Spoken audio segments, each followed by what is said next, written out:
Ladies and gentlemen, boys and girls, how you folks doing? Welcome here. Welcome to another edition of our throwback live streams when we are watching along the Monday Night Wars. Today is WCW Monday Nitro, August 5th, 1996. So we're going to watch this whole show in its entirety. I hope you guys will watch along. We will have the time up there on the side of the screen for you guys. And let's jump right into this thing because I'm very excited to see this show. It is time for your Con Man Certified roll call. So who do we got in here today? We have Jackson Blackheart. How you doing? We have Trey Lucado. We have Samuel Vlogs up in here. Cowboy 420, welcome to the stream. We have Shelby Jones. Salik, how you doing? We have Melissa Cabello. Cowboy 420, Alec Phillips. Ahmed Smiles is in here. Let her in. We got Alan Turner, the man who's looking out for this channel. I appreciate all those words that you've been saying, especially when it came to copyright. You certainly helped lead me in the correct direction. We have Alexander Harbula here. We have J Money Jeff. Christian Otzi is in here. We have Yovan. Nice to see you. This freaking guy. We got... Who else do we have in here? A lot of same people just saying the same thing.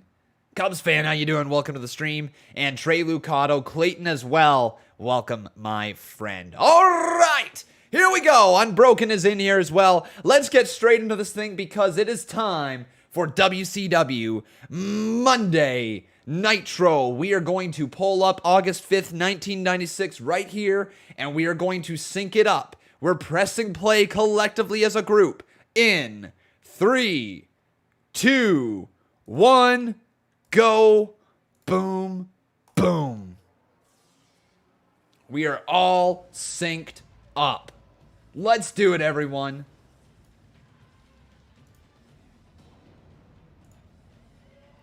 Time for a little Monday Nitro. Oh, hell yeah. Are you guys pumped? I think I am. Let's hear the description for today's show. It says, on this episode of WCW Monday Nitro, the Four Horsemen declare war on Hulk Hogan and the New World Order. Dope. Sting and Lex Luger take on the Nasty Boys. Oh, God, we got the Nasty Boys. Macho Man Randy Savage faces Steven Regal, Lord Steven Regal, also known as William Regal. Medusa goes one-on-one with Malia Hosaka, I don't know that name, and Harlem Heat battle the Rock and Roll Express. Big show today. Big show.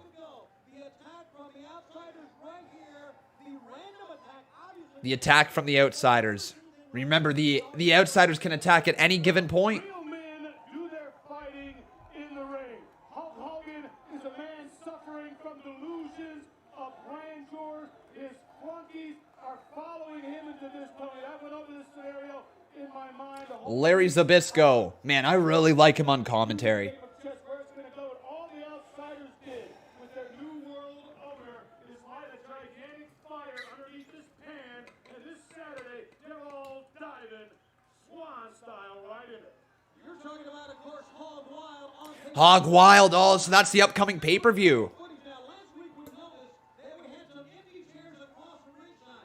Take a look, 4 empty chairs. We speculated as if they were maybe there for the New World Order, but then the New World Order did attack, and they attacked like... That's right. They had that attack right at the start there of last week's show.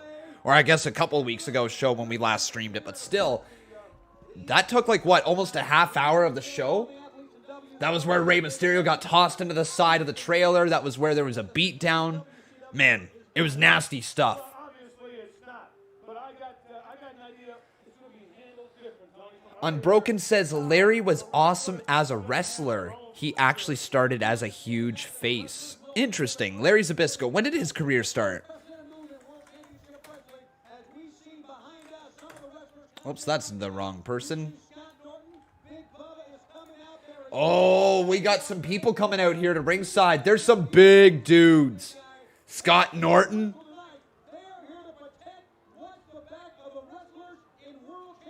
Yo, they're here to protect the wrestlers.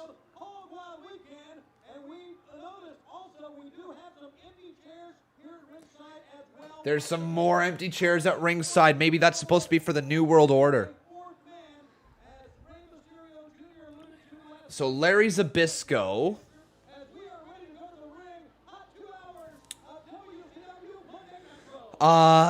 is best known for his feud with his mentor, Bruno Sammartino. So I guess Bruno Sammartino mentored Larry Zbyszko. Interesting. During the early 1980s, as well as his work as a wrestler and color commentator for WCW. He is a two-time world champion, having held the AWA World Heavyweight Championship, and he's the final holder of that title. Man, here's Rock and Roll Express. Rock and roll, rock and roll, rock and roll, rock and roll. Man, the fact that these guys are still going today. The Rock and Roll Express is still going and still producing today. It's impressive. Nathan Hamill, I didn't block you, dude.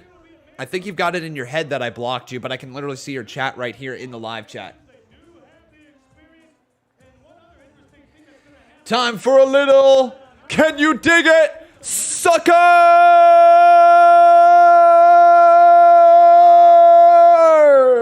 It's Booker T in the Harlem Heat.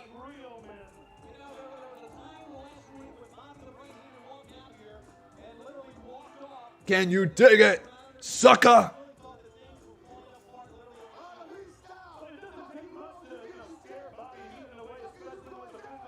So one half of the World Tag Team Champions is Booker T. Stevie Ray alongside of him.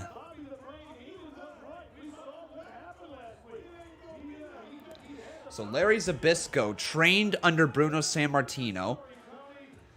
He debuted in 1973 as the babyface Larry Zbyszko, with his name a tribute to the 1920s Polish-American wrestler Stanislaus Zbyszko? I probably butchered that name. He initially wrestled in the Pittsburgh area, appearing on the local wrestling program Studio Wrestling, before receiving bookings in Vancouver. He spent 3 years in the Worldwide Wrestling Federation before traveling to California in 1975. Zbyszko was one of the attractions in the 1976 Latin American Wrestling Alliance World Heavyweight Championship.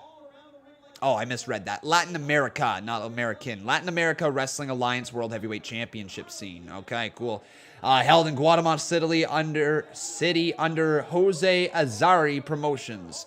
I'm butchering this reading right here. My apologies. 3 days after the end of the tournament, Emil Mascaras won the title, defeating Jose Azari in the final. An earthquake destroyed much of that Central American nation. Yo, what? Yo, whoa, shoot. Holy moly, I gotta look that up. 1976 Central America earthquake.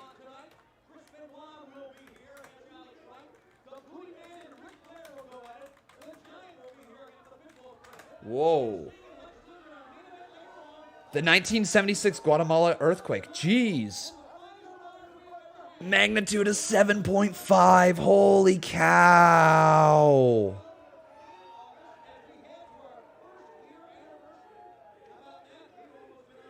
$23,000 fatalities and 76,000 injured. Holy friggin' cow.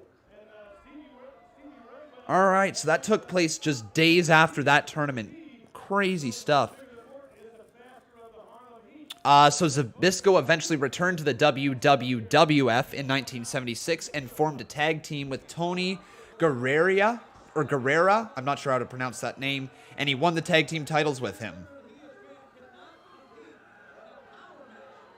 He also had feuds with Bugsy McGraw, Abdullah the Butcher, Superstar Billy Graham, Killer Kowalski, and Baron Michael Cicluna. I don't know that name.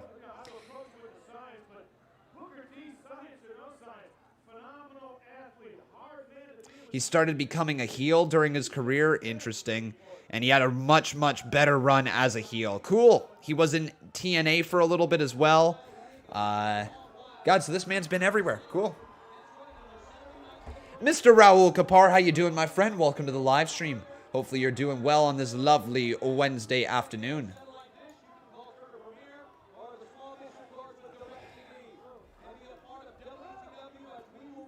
Oh my god, so before the podcast, I put chicken in the oven, totally didn't realize my oven didn't ignite, and I've sat there with gas pouring into my house for nearly an hour. Holy cow. Dude, do not light a match. Oh, holy cow. Wow, you had to call the fire. Whoa! To give it the okay, waiting for them to say it's all good. Literally sat outside waiting for all good while they air the house. Dude! Jeez! Holy cow, imagine we were just sitting there talking and you passed out because gas pouring into your house. I'm glad to hear you're okay. Hopefully they give you the thumbs up to re-enter really soon. But dude, maybe it's time to look at an electrical oven. Drive that electricity bill up, though. Hey, but I'm glad to hear you're okay. Did I see Liv Morgan and Toni Storm are becoming a tag team soon? I didn't. I have not seen the last 2 weeks of episodes of SmackDown, so I'm completely out of the loop when it comes to that show. Oh yeah, we got a Slim Jim commercial from Dig It! Macho Man! Oh yeah! You're looking live at a match for the World Tag Team title on Nitro. Tony Schiavone, Larry Zbyszko, and an unprecedented move. The wrestlers of World Championship Wrestling. Scott Flash Norton, you see right there. Raul says doing decent. He got his second dose today, so he might feel like crap tomorrow. Good to hear that you're vaxxed there, my friend. Yeah, I got vaxxed, fully vaxxed a couple weeks ago now. It's been. Yeah, so it's nice to know that I'm doing my part.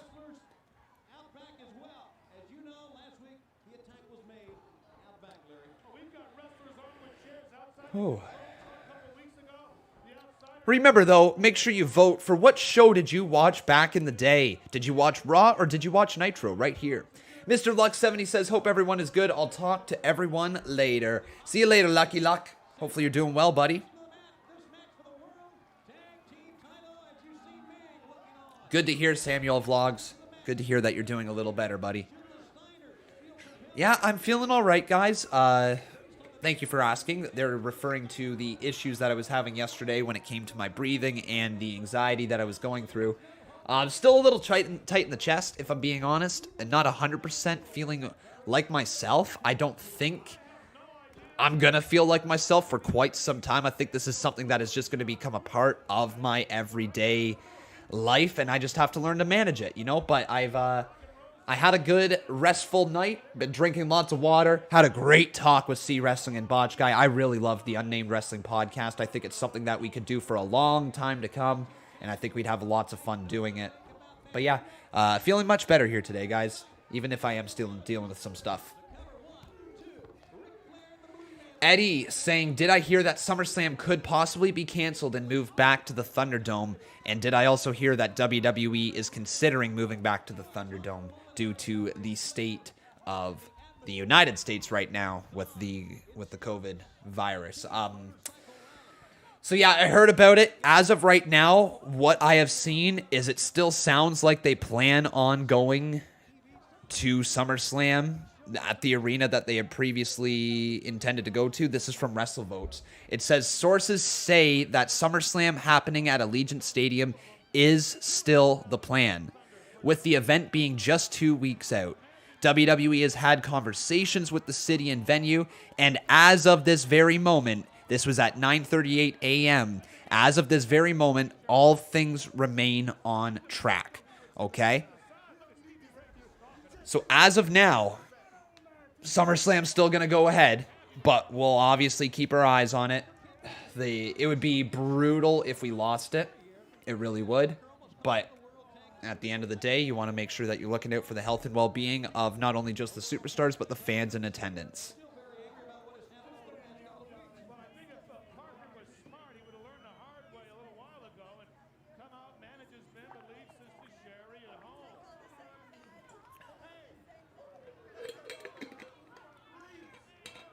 You hear Booker T say, let's concentrate here. That's exactly what Parker and Sherry have to do.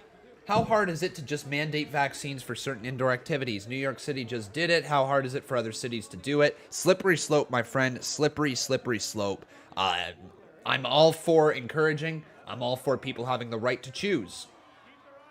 Obviously, it sucks when people choose something that seems selfish, but not gonna lie, it's their choice, right? And that's the thing, that's the issue that is going through. I would definitely recommend people listening to their doctors and go get their vaccines. That would be my recommendation. I did it. I feel fine. But, you know, it's people's choice. at the end of the day. And you can never, ever, ever, ever, ever force people because it's a slippery slope if you start doing that. But I would like to see people be able to get back to normal. It would be amazing if, you know, the states don't continue going down this way. Oh, man, nice shot right there. But moving out of the way was Ricky Morton.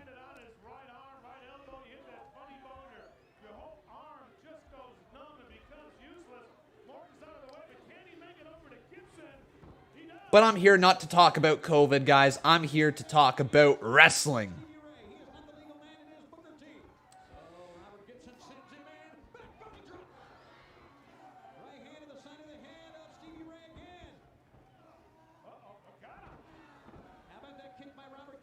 Buddy Murphy is joining NXT because he's working with fans a lot lately, and he's been low-key quiet. I don't know if Murphy's joining NXT, but I think Murphy would fit excellently in NXT, wouldn't he?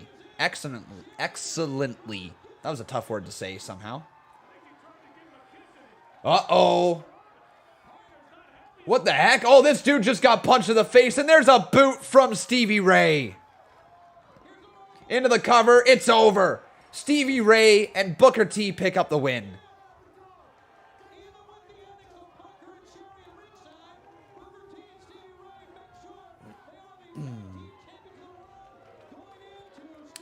How was NXT yesterday?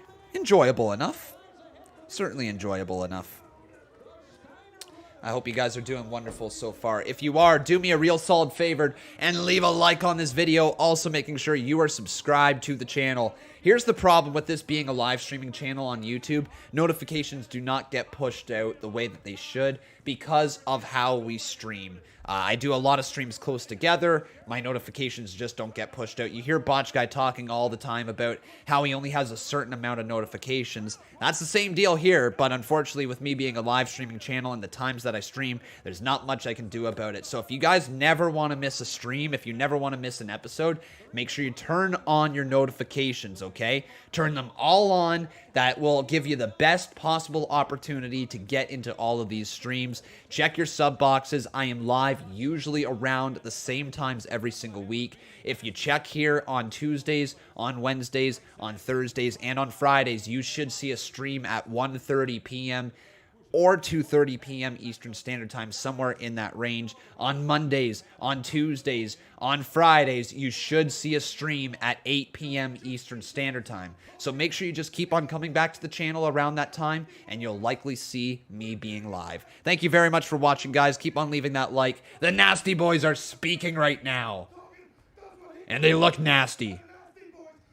Alan Turner says, going down memory lane is cool. Yes, sir. It's a lot of fun. And for me, I get to learn a lot about this business. This is something that a lot of wrestling legends, people who are in the business, say to do. If you want to learn wrestling, watch wrestling. And they mean it. Just watch it. Just watch and take in as much possible, because you learn just by seeing the characters on the screen. You'll learn about how they got over, what they were all about. You just have to watch wrestling to learn wrestling. You can't learn wrestling from watching documentaries. You can't learn wrestling from watching little bits here and there. You actually have to sit down and watch through wrestling. And that's what we're doing. Austin 316 says I just whipped your ass. But yes, it's really cool going down memory lane. Samuel Vlog says, WCW had its share of bad characters towards its demise, like Oklahoma, which was a really bad and controversial character. He would mock JR and make fun of his health. Kind of want to see it. I mean, not because it would be good TV, but just because I want to see what happened there. I want to see the reactions. Uh-oh, Glacier. Oh boy, that Glacier character. What a waste. Freaking Glacier, man.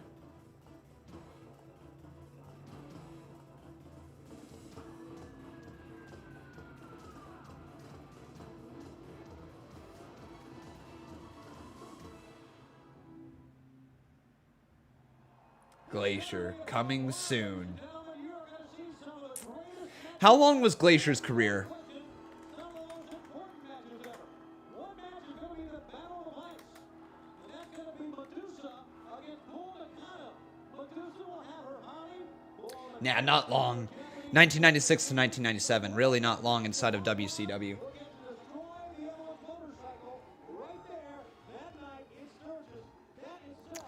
We have Retro the Man over here dropping his dollar. Thank you so much, my man. Making a cool little face with it. I appreciate you, Retro. How you doing today, buddy?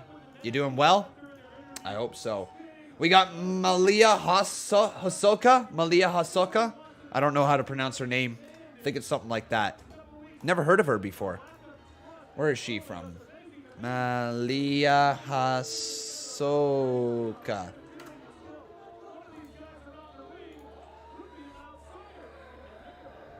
Well, we've often talked about not trusting anyone. We see Malia Hosaka making her way in, sending over with us the young lady from Osaka, Japan. So, 51 years old. She's a former NWA World Women's Champion. She was trained by Killer Kowalski.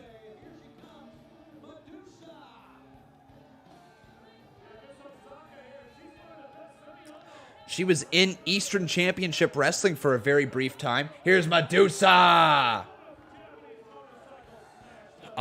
She joined WCW in 1996.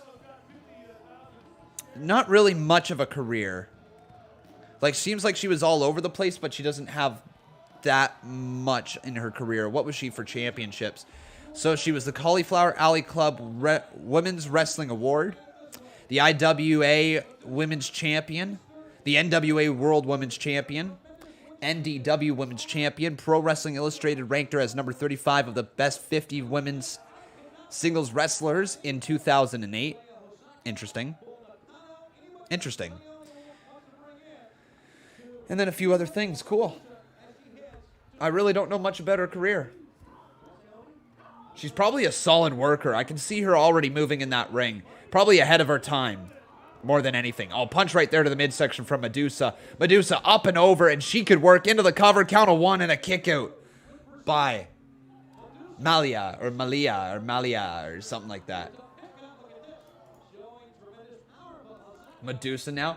Hosaka rolls her off the ropes. Nobody home. Big kick right there to the leg. And another kick right to the leg. Man, these two could work. These two could really work. Man, Medusa just gets thrown halfway across the ring. Hosaka, man. House all clear. Back inside. That wasn't embarrassing at all. Oh, it's okay, C Wrestling. It's okay, man. It's okay. We all do things in life that we'd rather we didn't do. I know I got my fair share. But I'm glad to hear that you're okay.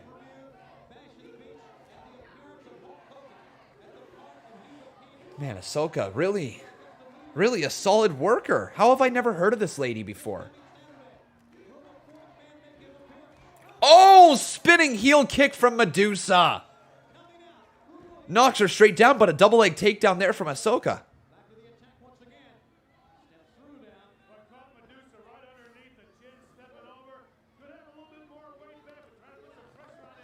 Malia. Uh-oh, if you're Medusa, this has got to hurt. And yo, it's actually crazy the comparable features that Medusa and Charlotte Flair have. Oh, Medusa caught in the figure four leg lock right now. And there's a USA chant. That's one thing that I really hope dies out with WWE is chanting USA for any time that there is somebody from America fighting a foreigner in the ring. I really hope that goes away from WWE. I hope that never returns. Unless the character is truly about being pro-America, that should never be a chant again. Oh my god, working on the right knee of Medusa is Ahsoka. And again working on the knee. How am I doing? James Perez is asking. I'm doing pretty good here today, my friend. Doing pretty good.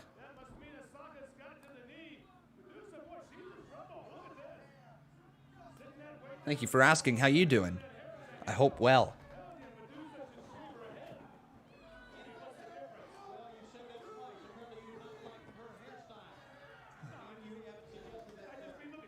So what's your guys' plans here tonight? What's your guys' plans here tonight? I've got some plans. I have a meeting after this live stream at 4:30 for something on the channel here. And then I am heading back out to the cottage that Becca's family has rented for the entire week. I will be there for tonight, and I will be there for tomorrow, and then I'm coming back again on Friday. So if you don't see the CMU this week, that is the reason why. I mean, when you don't see the CMU this week, that is the reason why. I will not be here tomorrow for the CMU. But we are back on Friday for Minecraft and for SmackDown. Oh, you're going fishing. Nice, man. Nice. Resting and watching AEW Dynamite. Cool. You're going to be watching the AEW. Cool, cool, cool.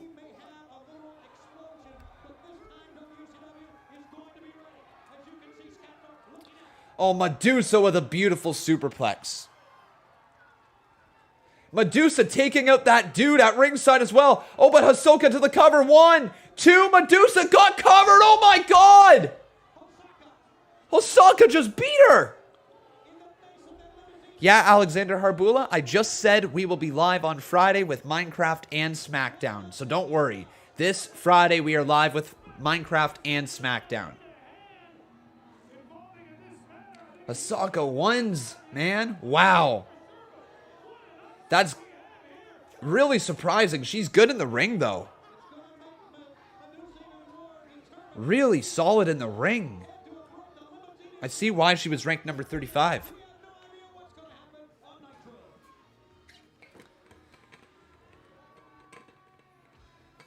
Up next, though, we got Chris Benoit. Oh, boy. Chris Benoit from the Four Horsemen. Gonna be going up against, I believe, Eddie Guerrero. Huge match. And here's a reminder, this coming Saturday, 2 hours of WCW Saturday night on TBS. It will be live from Sturgis, South Dakota. Kind of a 2-hour pregame show. WCW Hog Wild. In action, you will see John Kenta against Big Bella, Arn Anderson against Hugh Morris, in a special one-on-one interview with the Nature Boy Ric Flair, live this Saturday on TBS. Now, ladies and gentlemen, here on WCW Do I think WWE should turn the Dirty Dogs babyface to give the Usos some more challengers? That could be good. They could figure out a way to do that. I wouldn't hate seeing the Dirty Dogs run as babyface, but I think that they need to get another little feud going before they get to babyface. I don't know who that feud could be. But there needs to be just, I think, one more step before you can get them over as babyfaces. I think it will be too forced if you try to push it right now.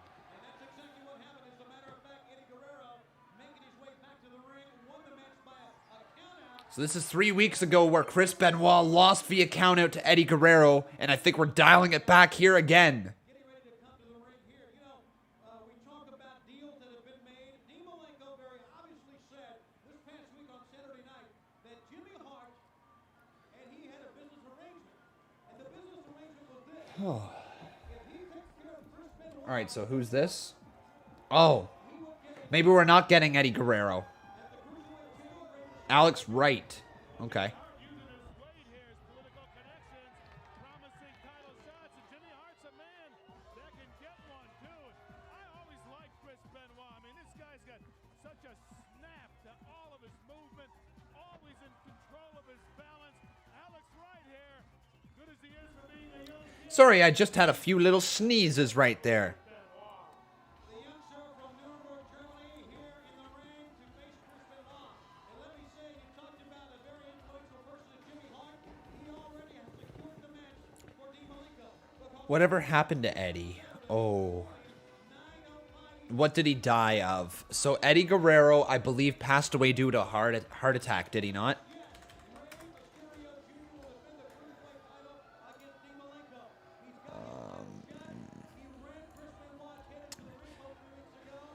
Yeah.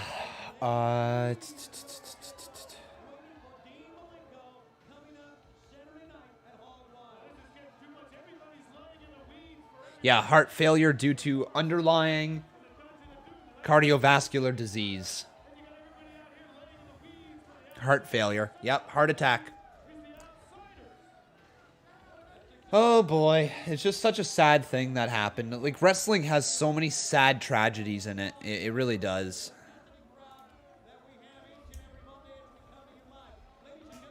Not in the ring. He was in his hotel room, and Chavo Guerrero discovered him, if I'm not mistaken. Nah, it wasn't while he had a match.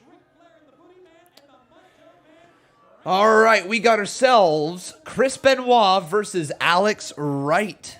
I believe that's this kid's name.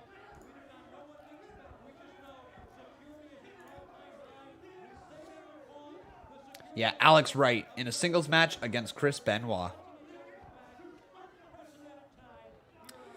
Yeah, I'm feeling all right here, Primitive. All right. Still lingering effects. I don't think it's ever going to stop. You know what I mean? I think I'm just going to have to get better at managing it. More than anything. But thanks for checking in, man. How you doing today?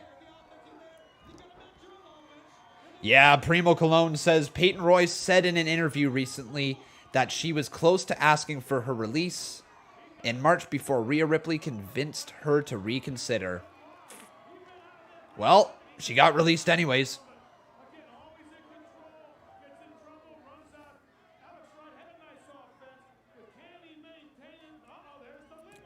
Has someone ever had a heart attack or something really bad in the ring? Jeez, let me check something because yes, there has been bad stuff that have happened in the ring. I think Rey Mysterio's opponent died from a heart attack in the ring. Is that not correct? Rey Mysterio opponent dies in ring.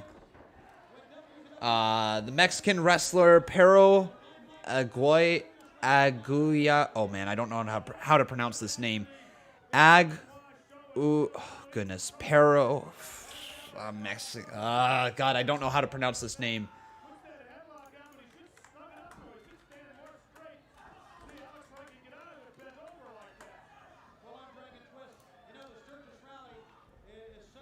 This name right here.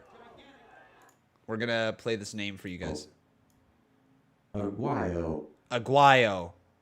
Aguayo. Aguayo. All right, so Aguayo. So Pero Aguayo died after a 619 by Rey Mysterio. He passed away. How was it though? Opens up about the death here. Let's see what happened with him. So, on March 20th, 2015, Aguayo wrestled a tag team match teaming with Manic against Rey Mysterio Jr. and Extreme Tiger at a show for the Crash promotion in Tijuana, Baja California, Mexico. During the match, Mysterio used a head scissor takedown to propel Aguayo out of the ring, but Aguayo returned to the ring, upon which Mysterio drop-kicked Aguayo in the back shoulder to set up for Mysterio's 619, as Aguayo landed on the middle rope. Manic fell onto the middle rope beside Aguayo when Aguayo appeared to be limp and unconscious. Manic shook him slightly to revive him. Mysterio performed the 619, but did not hit either opponent. While the match continued, Konnan, who was at ringside, then attempted to revive the seemingly unconscious Aguayo by shaking him. The match still continued, with Mysterio next checking on the unmoving Aguayo, bringing it to the referee's attention. The match continued, with Mysterio pinning Manic in the center of the ring, while Konnan again attempted to revive Aguayo. With the match over, various personnel went to Aguayo believing he was just unconscious and in need of medical help. They brought him out of the ring. When paramedics arrived, Aguayo was brought to the local hospital where he was pronounced dead around 1 a.m. on March 21st. He was 35 years old. So according to the initial statement, he died from a cervical spine trauma, reportedly as a result of the dropkick by Rey Mysterio that propelled him forward into the ropes, causing severe whiplash trauma that snapped his neck. The cause of death was later determined as cardiac arrest due to a cervical stroke caused by 3 fractured vertebrae. Autopsy results showed that he broke his C1, C2, and C3 vertebrae.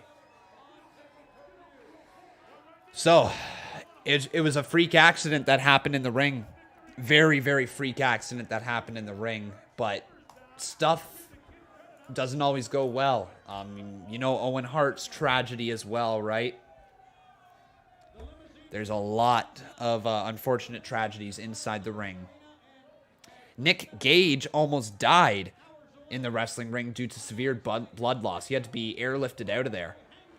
Almost died. If you have not seen the Dark Side of the Ring version for Nick Gage, check it out, guys.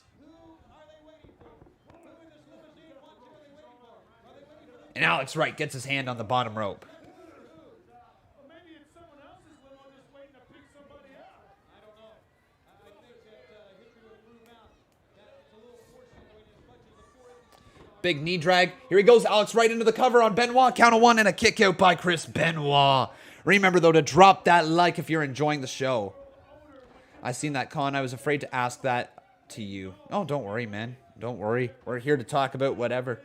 They're not that stupid. No, they're not. And I think maybe this is just a little show to get us a step off here. Crazy DJ Ion / Zima is still wrestling in NXT after his injury. Who's that? Zima. Wrestler.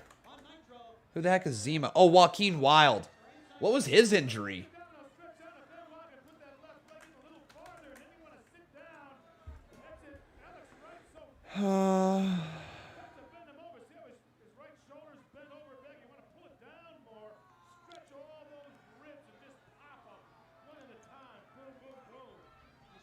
Joaquin Wilde's injury. I don't know.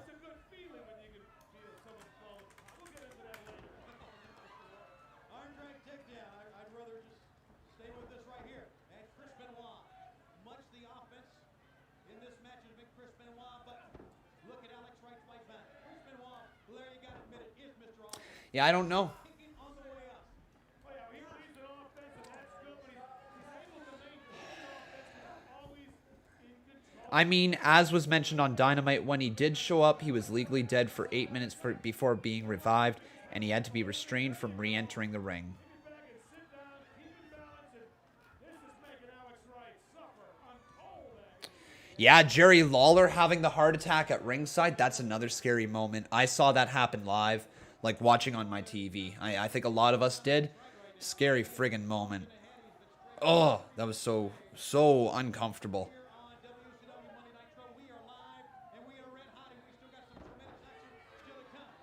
Hey, ladies and gentlemen, Jimmy Hart is arriving. We have Matthew Grantlin over here dropping a $1 donation. Matthew, thank you so much, buddy. Your support on this channel is always so kind. I appreciate it more than you know. Thank you, man.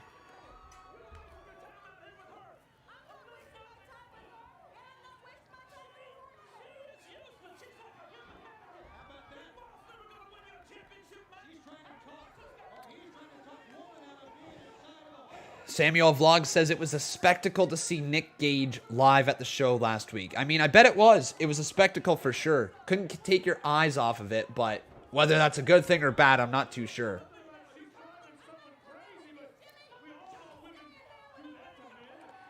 Alex Wright gonna go flying! Oh my god, what the hell was that? That was like a stomp to the midsection. Wait, Dean Malenko's got his hands on somebody. Dean, what are you doing, dude? Chris Benoit now going after Dean Malenko. Good lord, and there's a right hand from Benoit. And Benoit is going after Dean, slamming him right there into the steel steps. Conman, can you please answer? I don't know what you asked me.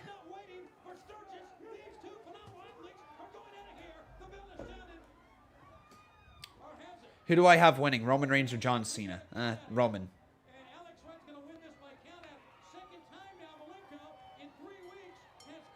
So now Dean Malenko. Oh, wait. Dean Malenko sent right there into the tree.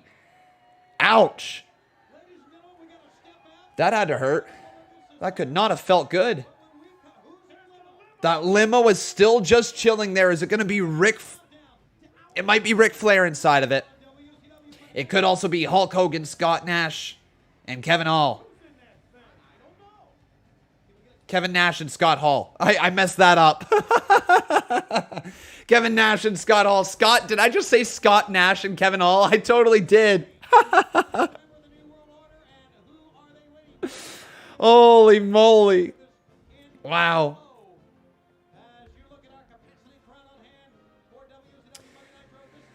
YouTube broke. It just notified me that Conman is live. Well, you are watching live. Dude.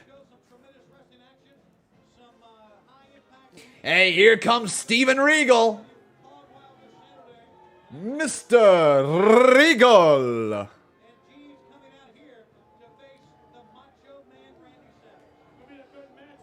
Yeah, Scott Nash, Kevin Hall. That's going to be the new people inside of WWE someday. They're going to be reforming the NWO. They'll call it the WON. And they'll have Scott Nash and Kevin Hall.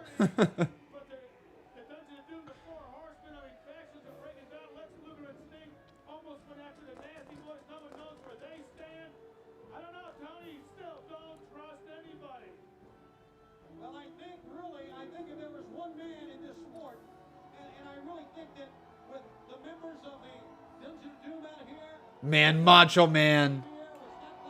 What a cool character he was. Imagine Macho Man in 2021.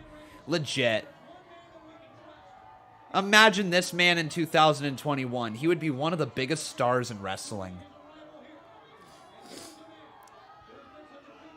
Just such a big part of the wrestling history. And he's ahead of his time. Like, he was such a big star all the way back then, but he was ahead of his time. Macho Man understood the business.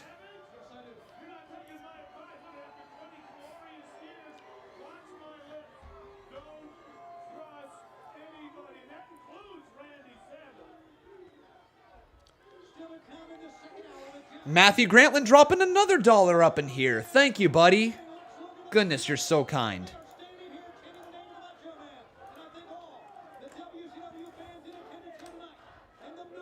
All right, so Steven Regal versus Macho Man Randy Savage here on WCW.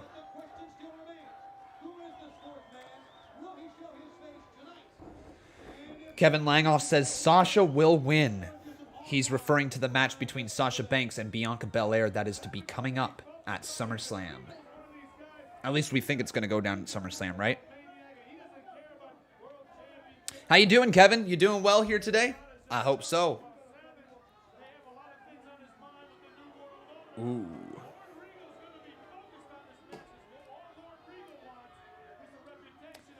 Collar and elbow tie up here. Dead center of the ring as William Regal works on the left arm of Macho Man. Cody versus Malachi Black is happening tonight. Yeah, that should be fun. That should be fun. Whoops.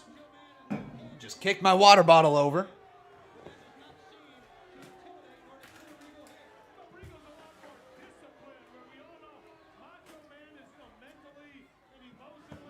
Also just decided to open my door because it's getting quite warm in here. There's nobody home, so I don't really need the door shut.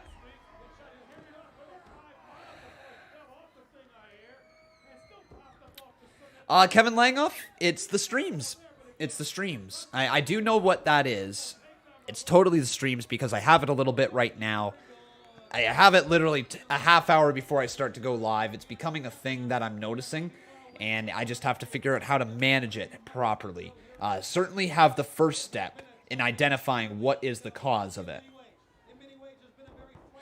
And it's totally because, you know, it's just comments about myself. It's comments about what I'm talking about. It's comments about my appearance. It's comments about whatever.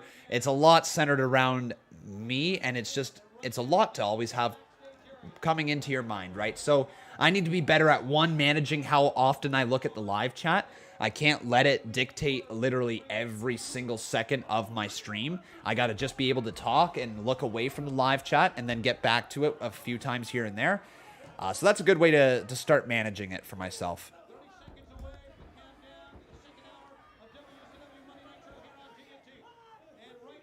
But I'm doing a little better here today, man.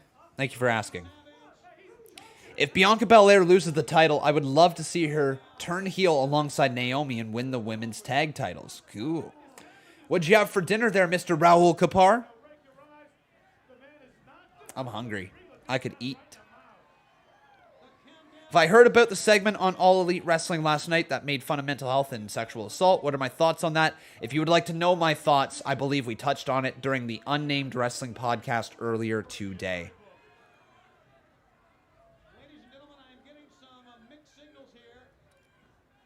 bear with me as we start our countdown, hour number 2. Like I said, based on what happened last week, I do not know what to expect. What's going on here? We are now 30 seconds away from We are 30 seconds away from the second hour of WCW Monday Nitro. we understand there's we gotta state there's no Eric Bischoff. There's no Bobby Heenan yet. What's going on here, ladies and gentlemen? As we are now within 10 seconds. There's no Eric Bischoff. There's no Bobby Heenan to replace them on commentary for the second hour. It's gonna be me and you. So it looks like they're going to keep the commentary team the same as we go into the second hour of WCW Monday Nitro. The last thing we expected was that we would be coming to you for this second hour. Now remember, last week, Bobby Heenan. Man, WCW certainly did some interesting stuff, didn't they? And I think the fans would agree out of fear, as much as anything else, walked off the set. He is not here right now. We had a nice and very spicy chicken biryani. I don't know what a biryani is. Wait, here's Sting. Here's Lex Luger. Savage is choking Lord Steven Regal. But here comes Luger and Steven. What's a biryani? Savage is beating Regal about. Biryani is a mixed rice dish originating among the Muslims of the Indian subcontinent. It is made with Indian spices, rice, and meat, usually that of chicken, goat, lamb, prawn, fish, and sometimes in addition, eggs or vegetables such as potatoes and certain regional varieties. Interesting. It looks good. It looks good, man.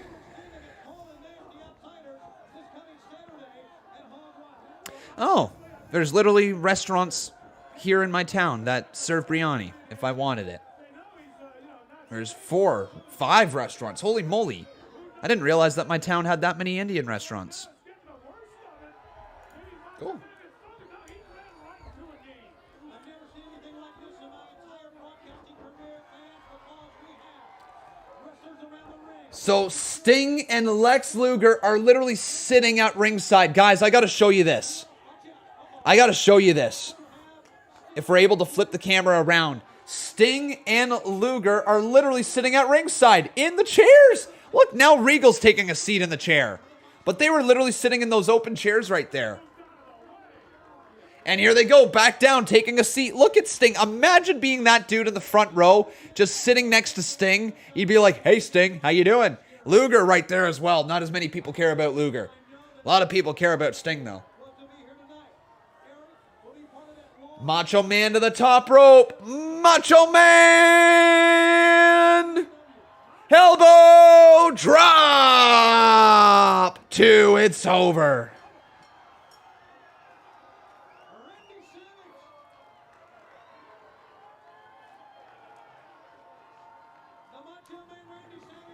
And Macho Man picks up the win.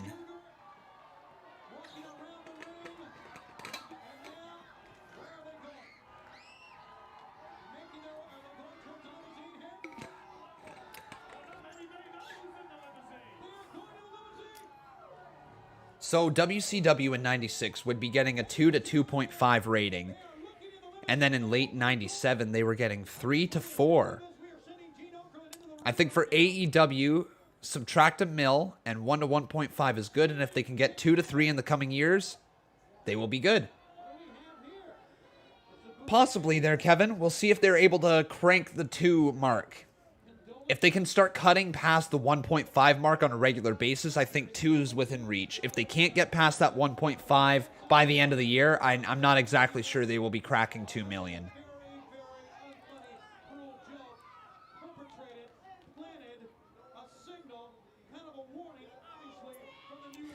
Yeah, unbroken, but here's the thing. The difference with that one is that when you compare the Acclaim's promo on AEW Dark to a rap song, you're comparing apples to oranges because one is on national TV, the other one's on Spotify. You know what I mean? People on national TV could have just been flipping through and that's what they heard. It's disgusting. Should never have happened. Never have happened. It doesn't matter if there is worse stuff out there. All that matters is what stuff is being shown on national television, and that was shown on national television. It was a giant failure on AEW's production part. Giant failure. Deal only because I had to. Back against the wall. Hollywood Hulk Hogan, right there in Sturgis with all your biker friends. Yeah, I believe that the Giant's gonna get a bigger piece of you than you think. And if he just saves a little bit, just a little. Hey, Cubs fan, chill. It's all good, buddy. Thank you. I appreciate you looking out for me. I can do little things like this. I can go like, boom. Oh, I can show you his face real close. Dig it. I can do little things like that. Okay, man? Hey, guys, what is this? What is this thing? The Outsiders limo pulled up and, well, there were no outsiders, but we got this. Let's read this. All right. If I may. There is, yes, Bart Cameron. Would I ever shave my beard? I mean, I have shaved my beard in the past. Do I like being without a beard? No. And it says condolences on the death of WCW. All right, here it is. Bottom line, I'm not in a state of shock. We're not even shaking because this is their style. Never face up. Always cheap shots. They don't want any part of my brand Sting and my brand Luger. The Outsiders. This is for you, yeah. Looks to me like those flowers are a little worse for wear too, also, gentlemen. I don't know much. I mean, I don't know. I'm thinking about it. I think that the NWO and the Outsiders, they're not bad, guy. I mean, well, no, now look at this. This is some pretty flowers here. A pretty shade of yellow with some black on it. They got flowers from the Outsiders.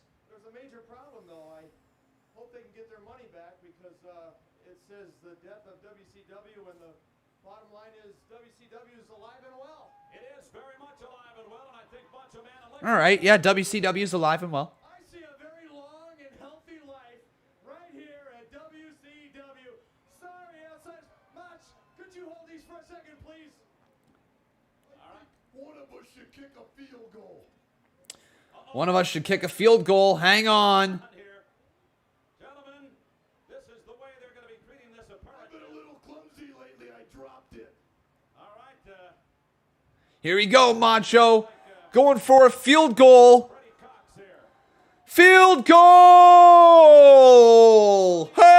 Hey! Kicking the flowers away that the Outsiders got him. A fever pitch. Fans are standing everywhere. A show of force. Sting wearing the colors of World Championship Wrestling. And this limousine, obviously sent here by the New World Order, is leaving. But still mystery in the air. Where's Eric Bischoff? Where's Bobby Heenan? New World Order is leaving. But as we come up, we still got more to come, everybody. I don't know who that is. Oh, hang on. Is that, oh, the barber dude. Brutus? Brutus Beefcake, correct. Did Brutus Beefcake wrestle in WCW? He totally did. Okay. WCW, cool. The Booty Man. What? He became known as the Booty Man? I know Bobby the Brain. He'll be here if he can. Something's not right. Well, we have our own security here on Brutus, the Barber Beefcake, became the Booty Man. some more security wrestlers in the back protecting the backstage area. However, something that was left open was the area in the After leaving the Dungeon of Doom, Leslie became the Booty Man. His gimmick was that of a man infatuated by his own buttocks, shaking it on the way to the ring and during matches. His signature move was a high knee. High knee.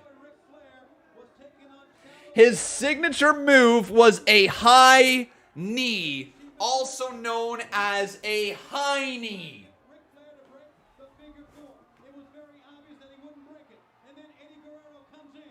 Eddie, of course, to meet Ric Flair for the U.S. title live and hog wild this coming Saturday. Eddie turned around. He got nailed by the next High knee. But after this, High knee. Eddie Guerrero had this to say to the Nature Boy Ric Flair. You know, Flair, all we want to It's actually funny. Get our positions here. We're not trying to hurt nobody. All we do is mind our own business and give the best that we can. Well, you want to make a statement? He was accompanied by Kimberly Page, who eventually became known as the Booty Babe. The fire that burns inside of me. And 1 week from now in Sturgis, I'm going to have the opportunity to get you and get what's more precious to you, the gold around your waist. Kevin Nash, the outsiders. Just like Rey Mysterio standing here, we're standing here. You know what? Rey Mysterio, Eddie, and Chavo. We're going to get up and fight back. All right, sometimes. They say they're going to get up and fight back. Oh, baby. But if you guys are enjoying the show here today, I want to kindly ask you guys to please make sure you leave that like on this video. Also, making sure you are subscribed to the channel. If you're really enjoying watching along with me here today, if you guys would like to, you can always consider dropping a little super chat donation. But here comes the Booty Man and the Booty Babe. Literally, the Booty Man. The Booty Man with Booty Babe. I am not pulling your leg. This is legitimately something that happened. Brutus the Barber Beefcake is known as the Booty Man.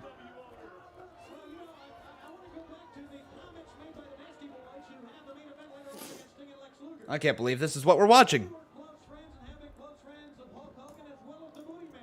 Probably the closest friend of Hulk Hogan. And they were kind of vocal. They were Bootyful. Oh my. Bootyful. be very interesting to see what the Booty Man has to say about what is Imagine him and the wrestling plumber as a tag team. Oh. Oh my. about Hulk Hogan's actions. And here he comes, ladies and gentlemen, the #1 contender for the world title. Which Nitro is this? August 5th, 1996. If you listen to what you just said, you notice how the stability But here it comes. It's the Nature Boy, Ric Flair. Woo! One more time for the people in the back. It's the Nature Boy, Ric Flair. Woo! you were knocking Ric Flair. I was wrong. What are you, a politician? No, I was wrong. Politicians don't admit they're wrong. They just do 360. Tony Schiavone, politicians don't tell you they're wrong. I'm telling you I'm wrong. Politicians just make up another lie. Oh, Tony. Oh, Tony. I mean, he ain't wrong. He is not wrong, is he? And now the enforcer, Arn Anderson, coming down to the ring with a steel chair. Oh, baby.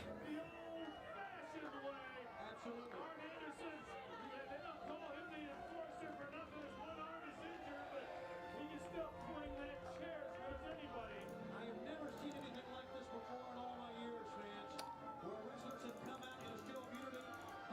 WCW making a statement, and we got a picture already. U.S. Champ Ric Flair and the Booty Man going at it, and Ric Flair is wasting absolutely no time. That Booty Man turned his back and Flair just attacked him. But you know, he makes it no secret. He's the dirtiest player in the game. So is he trustworthy? Kurt Angle on what it would cost for him to wrestle for AEW. If they paid me $10 million, I would do one more match. I'll wrestle Kenny Omega for $10 million. I'll get my ass kicked. Mr. Angle would. Oh, Mrs. Angle would. I'm more scared of her. Oh, gotcha. He just worded that weird. Okay. So he's not wanting to come back unless it's $10 million. They're getting bigger. We've got more members of the Four Horsemen. We got more members of the Dungeon of Doom, all in the same area. And it seems like they're all here for the same purpose, to guard against the outsiders. And I think it's great. There you see me. He has been here since the opening moments of this program. And this is the last man I would want to run into. Ming, of course, came out not too long ago. And Interesting. in the center of the ring. He would be the last. Just looking over here at Twitter. He would be. If you're running into anybody, the last thing you run into is a brick wall. It is Ming. Meanwhile, Ric Flair exemplifying the attitude. Don't see anything on Twitter about a new release. I just was seeing some stuff go through the live chat. We have someone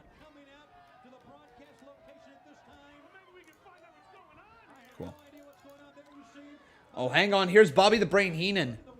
What's going on with Bobby the Brain Heenan? You ask me what's going on. You tell me what's going on. Last week I walked out here. Everybody's laying all over the back there. It was like somebody ran amok with a meat cleaver or a ball bat. People are laying all over the ground. I come out here. I asked Eric Bischoff to please guarantee me some security. He couldn't do it. He said, we'll do the best we can. I couldn't. I'm not going to be putting myself in that kind of a compromised position, so I left. Now I come here this week. They're supposed to have security beefed up. They got all these. They got me. They got Arn Anderson here. So Bobby the Brain Heenan talking about how he's not comfortable commentating with the NWO running around. In the back, they're all full of security. But I made it here. Now, where is Eric Bischoff? I've been standing back there with my thumb in my mouth. So Eric Bischoff's missing. Nobody shows up. What am I supposed to do? Will somebody give me some direction here? Well, usually we see Eric around, 10 a.m. or so on the days of Nitro. We did not see him. It's at 2 o'clock. Yo, Eric Bischoff is actually missing. No, you're right. Eric would be here. Interesting, but now Ric Flair with the figure 4 leg lock locked in on Brutus. On Booty Man. Ric Flair grabbing onto the top rope. The referee doesn't see him right there. The referee doesn't see that he's hanging onto the top rope. Wait a second, who's this? Oh wait, Mongo McMichael and Chris Benoit in the ring. What's going on? To break the leg of the Booty Man. Flair is holding on to the figure 4. Benoit and McMichael. And being a friend of Hulk Hogan is not a healthy thing around here. Steve Taylor says, my girl wants a Chick-fil-A. I want a Chick-fil-A. We're going to get a Chick-fil-A. You and your girl enjoy. Earlier, they are allowing matters to take their course on the inside, keeping only the Oh man, and the Booty Man is getting beat down here. Getting beat down big time. outside. The referee jumped over the top rope. Down to the man on the outside. They are not finished yet with the Booty Man. No, they just dislocate that knee. And Arn Anderson now. The Enforcer is in the ring with a steel chair. Oh my God, to the left knee of the Booty Man. The Booty Man is being destroyed. Straight up message to the NWO right now.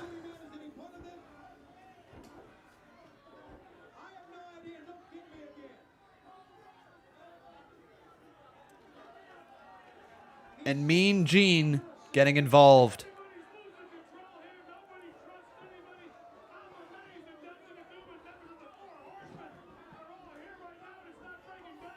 Gotcha, Christian. All good, buddy. And the Booty Man locked right back in the figure 4 leg lock. And now he's going to choke him out as well. Mongo McMichael, dude. Stop this carnage right now. We've had enough of it. After last week, I can't believe it. You know, you were a victim last week. This week, you're a perpetrator. Intense pain is a wonderful thing, Gene Okerlund. Your life flashes before your eyes. Things that are the most important to you become crystal clear. Look at this. You start to begin to learn the meaning of life. Wow. Last week when they stuffed me in that ambulance, and I looked across and I saw Flair, Sting, Woman, Bagwell, and myself, I realized that we were people brought together, not by philosophy, but by necessity. And I started to think, New World Order, New World Order, where have I heard that? And I remembered in the good book it says, when the New World Order is put into place, it signals the beginning of the end of time. Well, WCW When the New World Order is put in place, it begins the signal of the end of time. Damn. the outsiders, you've already made a mistake that jumps off the page. You're going to take a baseball bat to a horseman, finish the job, because there's one rule of gang fighting. See, we are the original gang, and we're the most vicious in all of professional wrestling history. They send one of yours to the hospital, you send one of theirs to the morgue. Whoa. Nitro. People thought they seen the crippler about to break down. Distraught. What they did see was a fury of hatred, anger, and vengeance unleashed. We saw a little bit of that. Chris Benoit, of course, to be in action in Sturgis on Saturday night.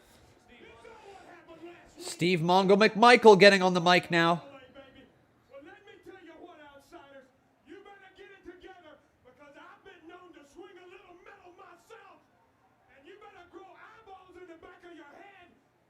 when that hair raises on the back of your neck, turn around quick.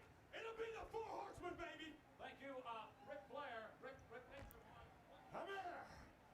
Hogan, wherever you are, watch this.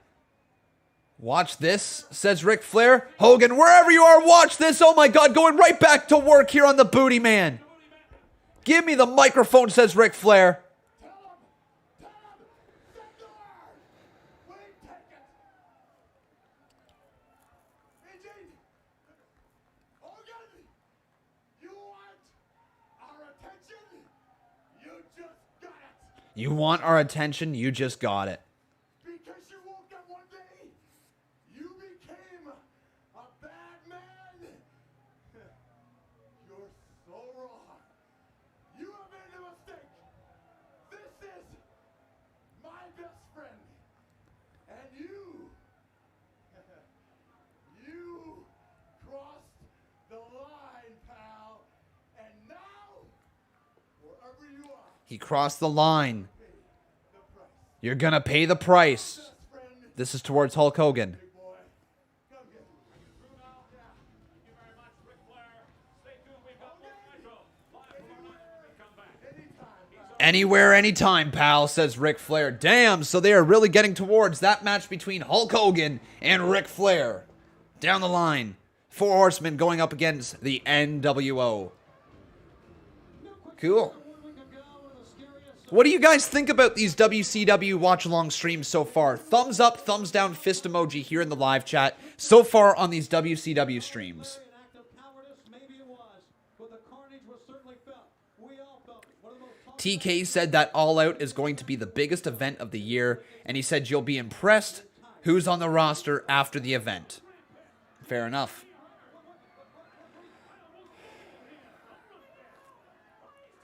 We got some thumbs ups. That's what I like to see. Yeah, yeah, yeah, yeah, yeah.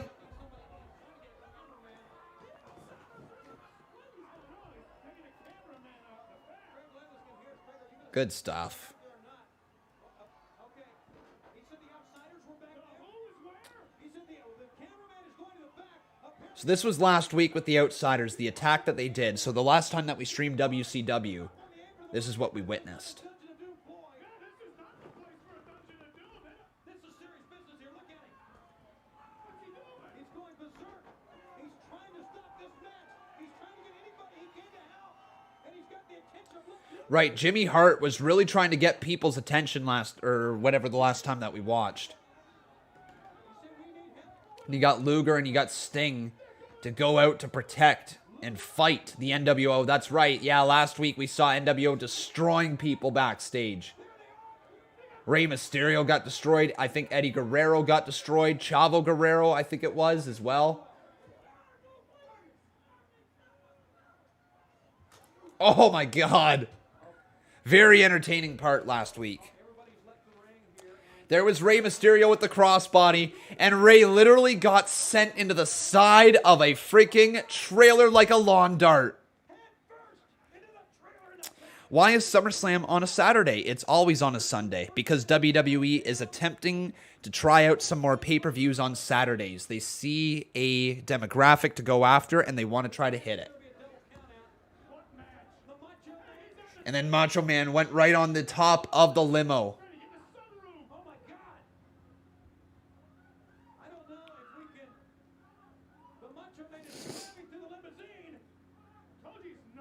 Hey, Realist, how you doing, my friend? Welcome to the stream. Melissa Solar says, I went to the shows there too. WCW Thunder at the Holman Center in Indiana in 1997 and 2000. Nice, man. Cubs fan says UFC question mark. Yes, absolutely. That would be the biggest concern if WWE goes head to head on a Saturday night. Here's the thing where WWE should be okay. As long as they don't run alongside of a pay-per-view for UFC, I think the buy rates would go to WWE, and I don't think you would miss out on too much of a fan base. If you go head-to-head with the pay-per-views of UFC, WWE loses out 10 out of 10 times.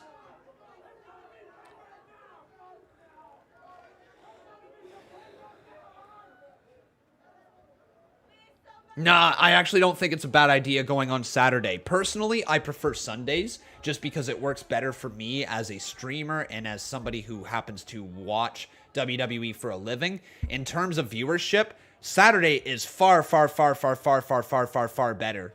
Far better. Not even a close consideration. Far better on Saturdays. They just have to make sure they don't go up against an actual UFC pay-per-view. Yes, UFC has their fight nights every Saturday, but you know what? A WWE pay-per-view will outdraw that.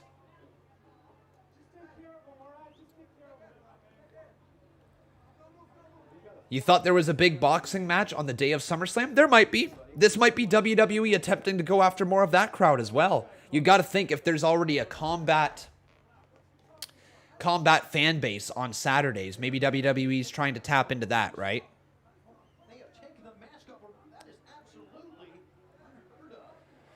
Yeah, the reason SummerSlam is on Saturday is because of boxing. Is there something on the Sunday for boxing? If there is, I didn't know that. But TakeOver 36 is going to be on the Sunday. Unbroken says, I find Cardi B irrelevant. Dude, you brought her up unprovoked. She's relevant as hell. You literally brought her up unprovoked. She's sitting in your mind rent-free. She relevant as hell, man. She's more relevant than any of us. And this is coming from a guy who doesn't even give two craps about Cardi B. I do not give two craps, but she's relevant as hell. You can't even deny that.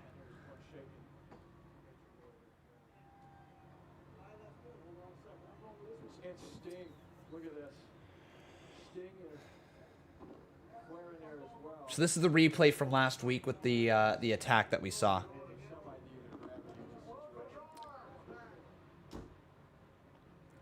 But if you're enjoying the show, my friends, make sure you leave a like on this video. Also making sure you are subscribed to the channel. And if you would like to, you can always drop a little super chat donation. Doesn't matter how much or how little, any little bit is appreciated. One thing we heard from Arn Anderson that infiltrated my cranium is the fact that he talked about the Someone brought her up first. All right. She's still relevant as hell. Well, if you read the prophecies farther, Hulk Hogan, you think you're the Antichrist? Shave the rest of your head. There's 3 6s on the back of it, and all that's waiting for you is the lake of fire. Ladies and gentlemen, we'll be back on Nitro after this. Samuel Vlog says, I have not ETL'd today. Why would I ETL? Why would I ever ETL unless I was forced to? Oh, NWO promo.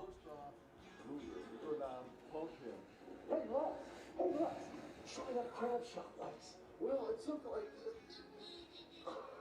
Then, you get a phone call. We tell Luger, hey, you got an emergency phone call. He goes in there, boom. We pump Sting. He used to do this, remember? Whoa! Then, on Monday Night Nitro, we make a little guest appearance in the back lot. Make a little batting practice on some of WCW's finest. They beat everybody up! They beat everybody up in the WCW! Guys, I wonder if Billionaire Ted, his Atlanta Braves, they could use a few home run hitters, because we sure know how to swing a bat.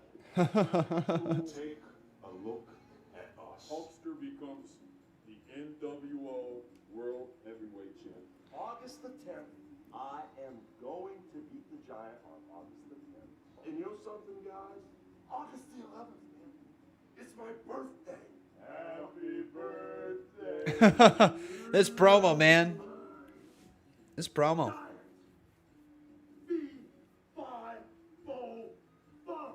How could you be so dumb, brother? How could you be so dumb, brother? Fee, fi, fo, fum. How could you be so dumb, brother? Classic line from Hulk Hogan. You know, I like to say a little word. All the WCW wrestlers. You know, guys, it's only business. You know, when you start in a corporation, it's rocky road. It's nothing personal. Should you choose to make it personal, hey, no problemo. Ain't no problemo from the bad guy. To keep his belt, not. Ready? Go. You know, we're not talking about taking over anymore. No, not at all. We're talking about extermination. Wow, talking about extermination. They're not taking over anymore. They're talking about extermination. And then sometimes you guys like, you know something, Sting Luger? You better get used to it because soon you guys are going to be out of a job. It's the new. Wait, what? Open the answer says, I got Sting and Lex back here, and they've asked me to stop this tape time. Okay, all right, Craig. Okay, so the tape just stopped? May want to fill just a second. All right, are we going to Sting and Lex now? I mean, can you tell us what we're doing? Just hang on, Phil, for me just a second. All right, well, thank goodness we stopped that tape. Is it Ladies and outro gentlemen, clear? once again, we are in the midst of... This feels so real. And we apologize for what happened. As you This can feels see, so real. Imagine watching this on a week-to-week basis. Right now, back to Sting and Lex Luger. I guess they want to respond to what's going on. Okay. This feels so real. They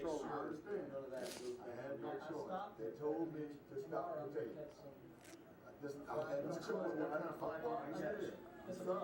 So Sting and Luger told him to stop the tape that was playing. This is about money to you, isn't it? What are you? Where's the NWO letters on your shirt?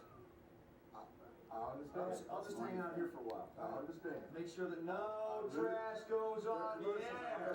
Make sure that no trash goes on the air. Interesting. We'll go to break there for a second. Okay. Ready? Here we go. Okay. Atlanta in All right. 4. Stand by, master. Come on, Lex. There's free popcorn and Mountain Dew in our trailer. Let's go. Sounds great. Luger, that sounds great. I can't get over how real it feels. It really feels like in a show that things are going wrong that is not meant to go wrong. Like they are truly being hijacked. So neat. Very neat feel from WCW Monday Nitro. I can see why it started to take over the ratings of WWE.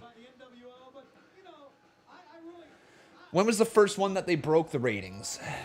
WCW, first time they beat Raw in the ratings. When was the first time they beat them?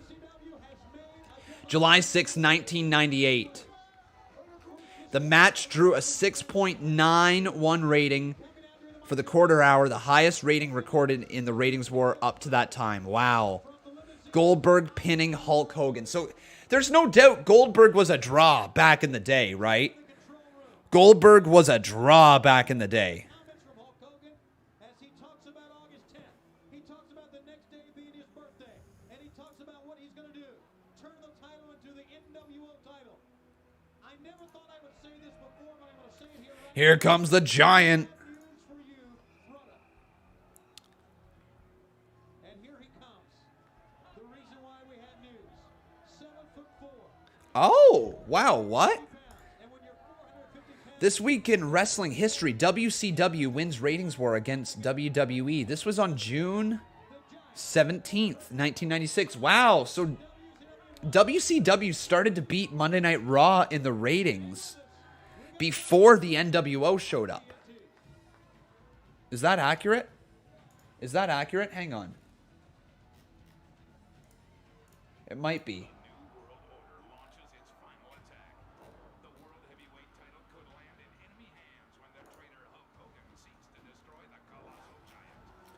Let's go to 1996 here. So yeah, June 17th was the first time they won. Makes sense. So no, I'm wrong here, guys. The NWO showing up on June 10th. Nope, May 27th. Wow, we've watched a lot of episodes of WCW. My bad, everybody. So on May 27th, I believe, was when they showed up for the first time. So that's my bad. So May 27th was the NWO showing up kind of deal. June 3rd, June 10th, and then June 17th was the big show for WCW when they finally beat Raw in the ratings and head-to-head. They really... So this is in the process of when they were competing big time with Monday Night Raw. Let's go to the ratings head-to-head. WCW versus Raw ratings. So here we go, guys. In 1996...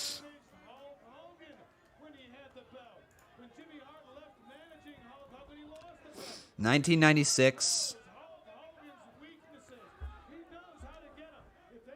August.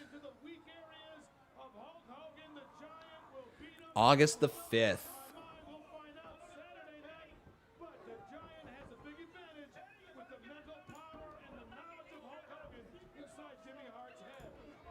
You know, I would say that in a one-on-one matchup, that would be true, Larry, but let's take a look at it realistically. I would just like to get the basic ratings right here. That'd be nice. There we go. 1996, June. Boom, boom, boom. Wow, man. So, yeah, listen to this, guys. Listen to this. Wow, okay. I was actually wrong with what I was saying before. So, WCW had beaten Monday Night Raw in the ratings in the past. It had. It actually had beat Monday Night Raw in the ratings quite a decent amount.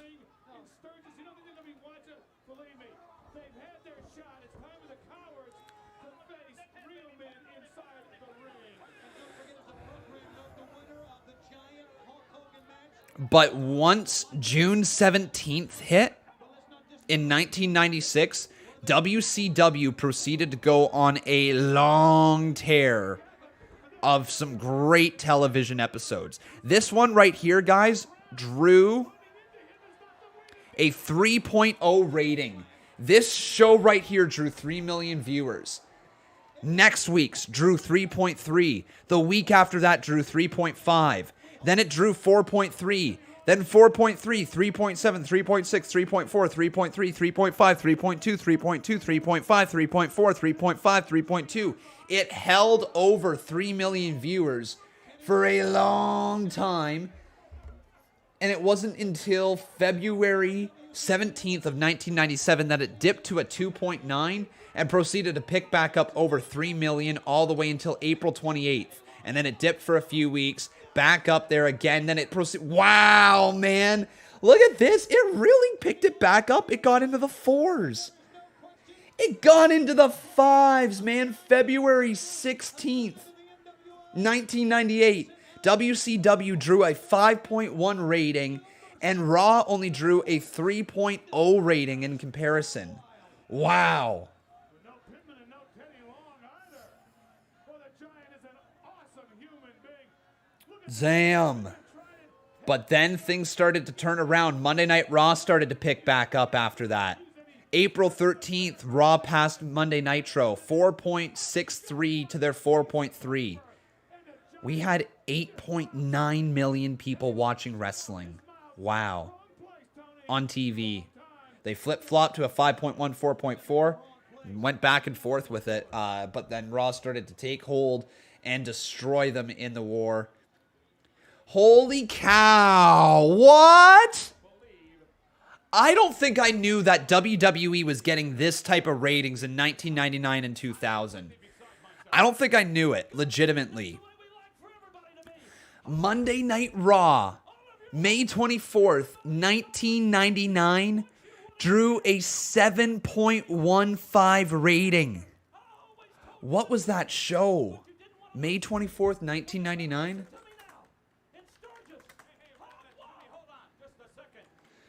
WWE Raw. What was that show?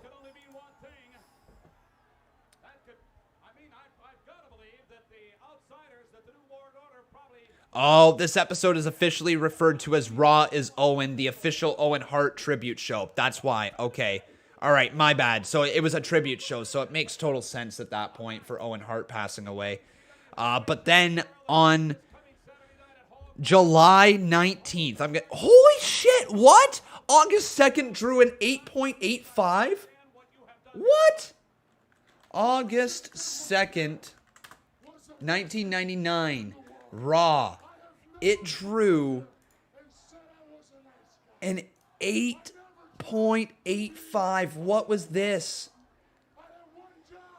The August 2nd, 1999 edition of Raw took place July. Oh, I see. Gotcha. So Edge defeated Gangrel in a bloodbath match. Big Show and The Undertaker defeated Kane and Road Dogg.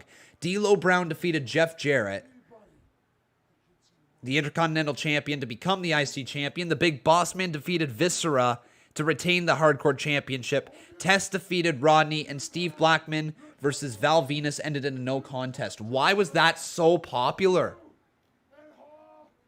What was it about that show that made people need to tune in? Holy cow. There must have been some promo. That was 8.85. Is that their biggest rating ever? Looks like it. Looks like it's their biggest rating ever. Thank you very much, ladies and gentlemen. The Giant to meet Hulk Hogan this coming Saturday night, 7 o'clock. 7 o'clock, I believe that's 8 o'clock Eastern time on pay-per-view. Stay tuned for Nitro live from Orlando when we come. What's crazy is that Monday Nitro, their last little bit, their last run, guys, they were getting in 2001, 2.1 million viewers, 2.6, 2.6, 2.3, 2.1, 2.0, 2.1, 2.1, 2.1, 2.1, and their final episode drew a 3.0.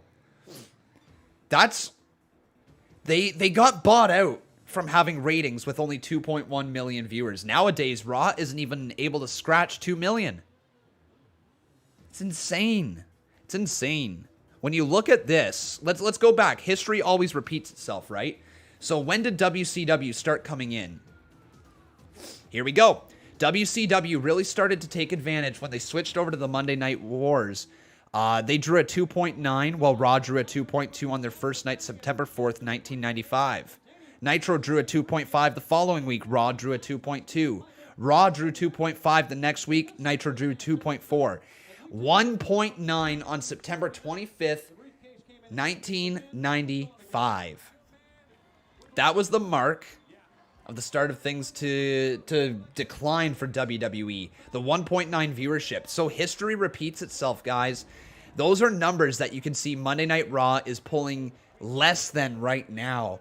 And with AEW coming around, it makes you wonder what the future of WWE is going to be. Will they have another moment where they are like, okay, something's got to give, something's got to change?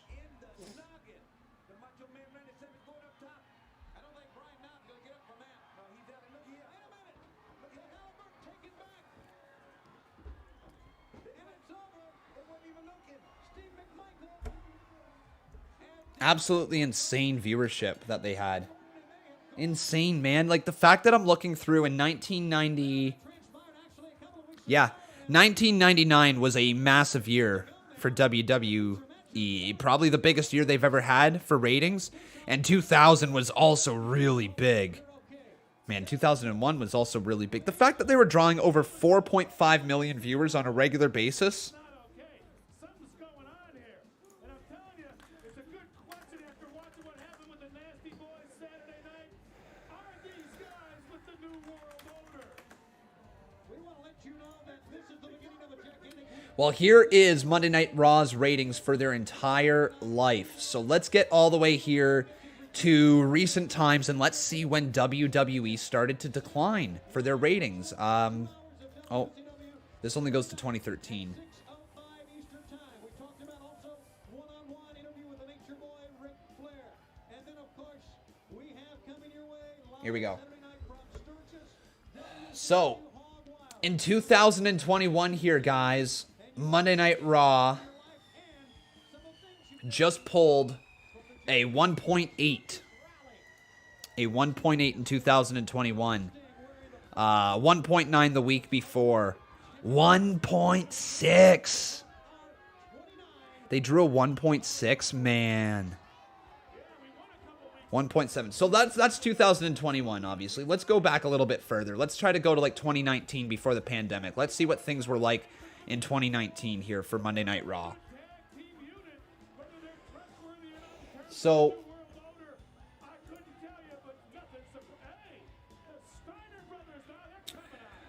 Monday Night Raw in 2019, before the pandemic. Jesus. Is this serious? Holy cow.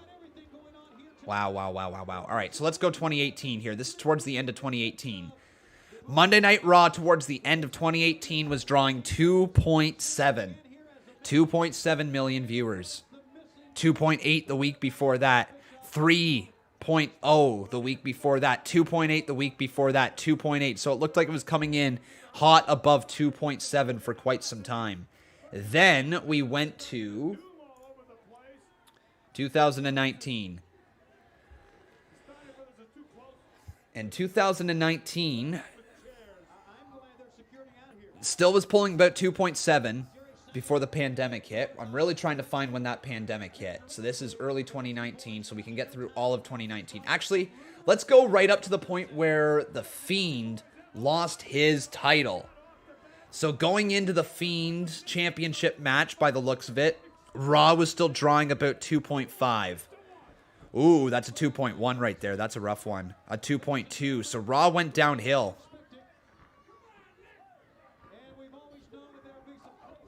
When was the Hell in a Cell 2019? October, correct?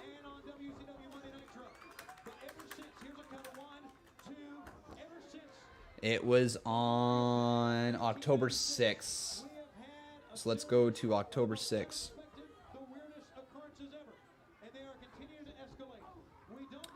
October 6th right here. So right after October 6th, the follow-up for Monday Night Raw, October 7th, drew a 2.3 million after The Fiend lost the title, or lost that match to Seth Rollins. And then the following week's Raw drew a 2.2. Following after that, 2.3, 2.1, 2.1, 2.0, 2.1. Yeah, ratings were going down at that point. 2.1, 2.2, 2.1, 2.0. Yep. 1.8. Boom. Wow. December 23rd. 1.8 million views for Monday Night Raw. And that was the start of the downfall. They picked it back up for the New Year's show. 2.4. Hey, Realist. Thank you, my friend. I appreciate you. Thanks for the donation, buddy. Then Raw in the New Year drew a 2.3. Then a 2.0 after that. Pandemic's got to be getting close. We're getting close to Royal Rumble time right at this point here. 2.3, 2.4. Yeah, Royal Rumble season came around. 2.1, 2.3, 2.4, 2.2, 2.2, 2.1, 2.3, 2.0. Pandemic's about to hit. 1.9. Here we go. This is the start of the downfall. The 1.9 there for Monday Night Raw. 2.1. 1.9. Yeah, this started to downfall. 1.8. The pandemic hit, and it really started to drive viewers away. So there you go, guys. That's the decline of the viewership for WWE. 1.8. It looks like it started hitting 1.6 then after that. 1.9. 1.7. 1.7. 1.7. 1.7. 1.9. Like, yeah. Really rough run. 1.6 all the way up there. Yeah. WWE Raw struggling. And then you fast forward all the way till now.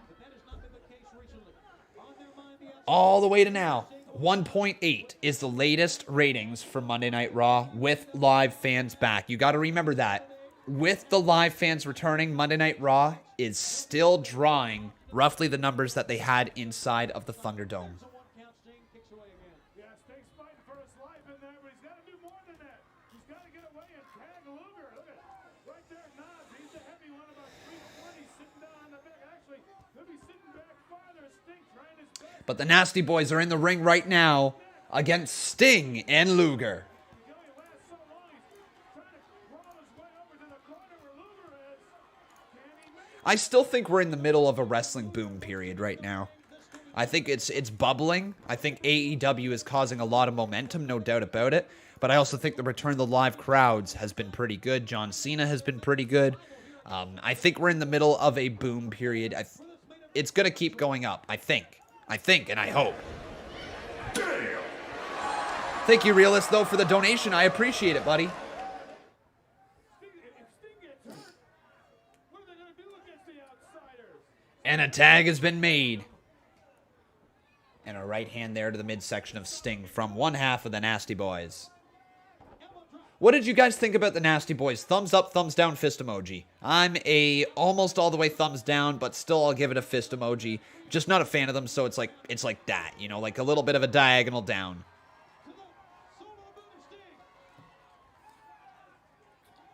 They're both down. Knobs, he's getting up.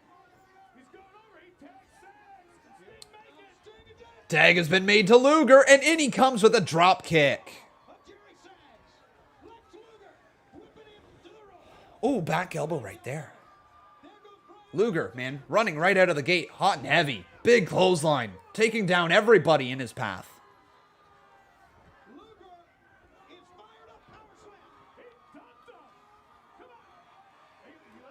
No, I haven't unbroken. I've missed that video.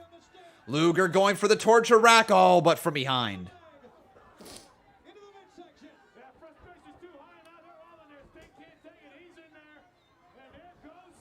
No doubt about it. Samoan bloodline story with Roman Reigns on SmackDown has been one of the best things going in WWE, if not the best thing.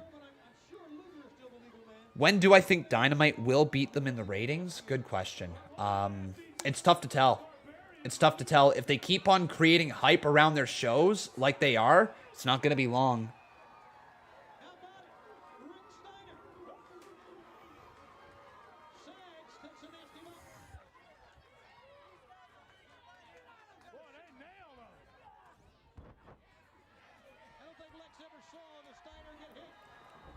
And now Sting's got the sharpshooter locked in deep, dead center of the ring. It's over. The Nasty Boy taps out. Oh, baby. So Sting and Luger win in the main event here tonight. I wonder, are we going to see more with the NWO? That's the big question right now.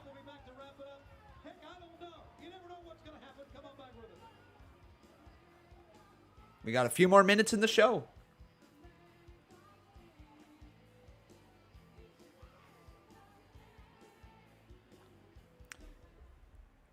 All right, ladies and gentlemen, we are back live from Disney MGM in Orlando, Florida. Yes, we are getting a shot, apparently, of that limousine. There is some question as to who or whom might be inside that limousine. Whoever it is, they've got a very flush back right hip pocket. All right, I'm excited to see who's in the limo.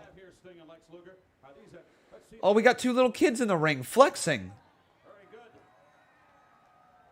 Got a little, I can see already it's starting to pay off. That's so cool for those kids. That's so cool. They're like adults now. Imagine watching that back and being like, hey, that was me. What a cool idea. After what we've seen tonight and we've seen over the past few weeks, Sting, I don't know if it's going to be beautiful as you and Lex Luger square off against the outsider. Oh, it won't be pretty, that's for sure. Did you say something about a limousine? Yes, there is a limousine on premise here. These folks have seen it. Our cameras have picked it up. Again, says Lex Luger. For the third or fourth week in a row. Do you think the outsiders are going to be in the limo this time? No way. What do you think? You people think so? I believe they think so. On the one in a chance, once in a lifetime chance that they might be in there, should we just go check it out? Huh? What about it? You're kidding me, right? No, I'm not kidding. You already got one president. I mean, you really want to go down there again? So you're saying it's another gag gift? You're saying they're not in there? That's what I'm saying. I'm saying a once in a lifetime chance. Let's just go find out for sure. All right, they're going to go take a look at the limo. Wait a minute. Are you kidding? Is this a rib? This is not a rib. You're actually going down there? Very good. Yes, we are. Wait a minute. I'm going to come with. I want a cameraman to follow us. Yeah. Let's yes. I want to go. Holy moly, Mean Gene Okerlund just added so much to the show, didn't he? In terms of like how realistic he made this show feel. Sting is going up to the limo. Are we about to see a brawl from the NWO? Are we about to see a brawl?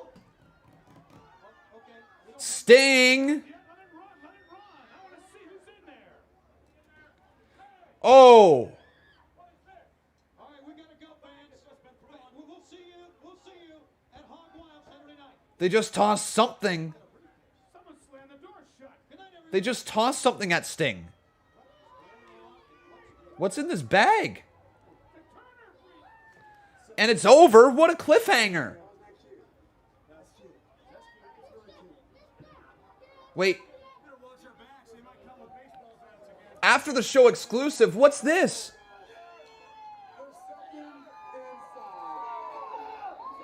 Ray was right. There are 4 guys. Or are there 5? See you at Sturgis. Holy cow! Is there 4 or 5 members of the NWO? We'll find out at Sturgis.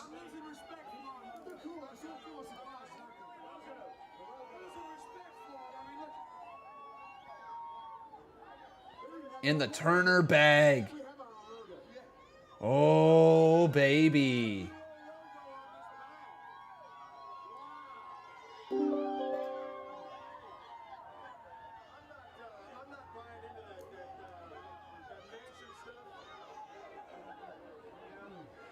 Well, I think that's it, everybody. I think that's the show. Thank you very, very much for watching. I certainly hope you enjoyed. If you did, please make sure you leave a like on this video on your way out. Also, making sure you are subscribed to the channel. It looks like we're going to have to watch Sturgis at some point. I don't know if we're going to be doing that next Wednesday or what we're going to do, but we will definitely check that out. Thank you so much for watching along, everybody. Take care. Have an enjoyable rest of your night. Remember, there is no CMU tomorrow. We will be back on Friday with Minecraft and with Friday Night SmackDown. So until then, everybody, take care. Have yourself a wonderful rest of your night. I've been Khan, and that was WCW Monday Nitro. Take care, everybody, and we'll see you guys on Friday.